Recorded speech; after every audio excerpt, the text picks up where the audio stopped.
ଆଜ୍ଞା ଏଇଟା ଲକ୍ଷ୍ମୀପୁରର ଗୋଟେ ମଦ ଭାଟି ଯୋଉଟା ବିଦେଶୀ ମଦ ଭାଟି।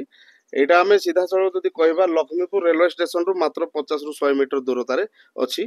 ଆଉ ଏଠି ଲୋକମାନଙ୍କୁ ମଦ ବିକ୍ରି କରୁଛନ୍ତି, କିନ୍ତୁ ଏଠି ଯୋଉ ଗ୍ରାହକ ମାନେ ଆସୁଛନ୍ତି ସେ ଗ୍ରାହକ ମାନଙ୍କୁ ଏ ମଦ ଦୋକାନ ଯୋଉ ଅଖିଳେଶ ସାହୁଙ୍କର ଯୋଉ ଷ୍ଟାଫ ଅଛନ୍ତି ସେମାନେ ବହୁତ ଅପବ୍ୟବହାର କରୁଛନ୍ତି, ଅସମ୍ମାନ କରୁଛନ୍ତି, ମାନେ ଯୋଉଟା କି ଆମେ ସିଧାସଳଖ କହିଲେ ମିସବିହେଭ ବୋଲି କୁହାଯାଉଛି।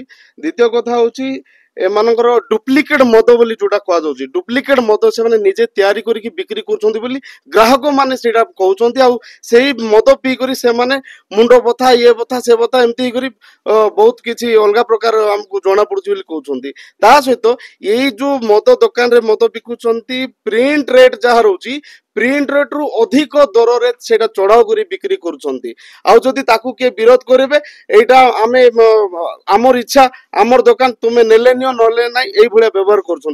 ଏହା ଛଡା ଆମର ଯୋଉ ଗ୍ରାହକ ମାନେ ଆସୁଛନ୍ତି ସେମାନଙ୍କୁ ଯଦି ଆବଶ୍ୟକ ସ୍ଥଳେ ବିଲ୍ ମଗାଯାଏ ବିଲ୍ ମଧ୍ୟ ଦେବା ପାଇଁ ସେମାନେ ଜବରଦସ୍ତ ମନା କରୁଛନ୍ତି। ଆପକା ମର୍ଜି ତ ଲେଲୋ ନେଇ ତ ଚାଲା ଯାଅ এইଭଳିଆ ବ୍ୟବହାର କରୁଛନ୍ତି। ତେଣୁ এইଭଳିଆ ମଦ ଦୋକାନୀଙ୍କୁ ଯଥାଶୀଘ୍ର ବନ୍ଦ କରିବା ସହିତ ଏମାନଙ୍କୁ ହାଜତକୁ ଭର୍ତ୍ତି କରିବା ଦରକାର, ଏଇଟା ମୋର ଆବେଦନ।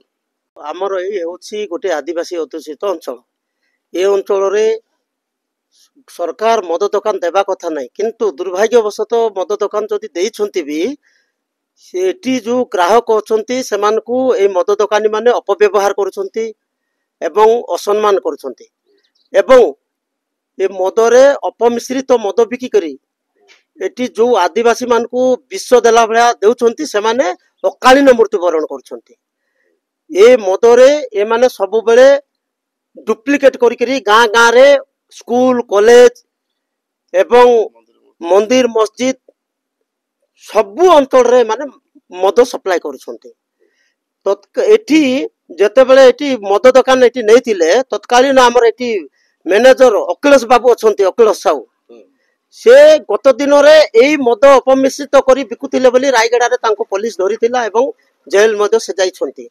ସେ ନିଶ୍ଚିତ ରୂପରେ ସଚେତନ ହେବା କଥା, କିନ୍ତୁ ଲୋକକୁ ବ୍ୟବହାର ଠିକ କରୁନାହାନ୍ତି, ଚଢାଉ ରେଟ୍ରେ ବିକୁଛନ୍ତି ଏବଂ ସେ କହୁଛନ୍ତି ଆମର ଏଇଟା ଫ୍ରି ଚାର୍ଜ ଅଲଗା ମଦ ଚାର୍ଜ ଅଲଗା ବୋଲିକରି ଏଇଭଳିଆ ବ୍ୟବହାର କରି ସେମାନେ ଲୋକଙ୍କ ଠାରୁ ଲୁଟୁଛନ୍ତି।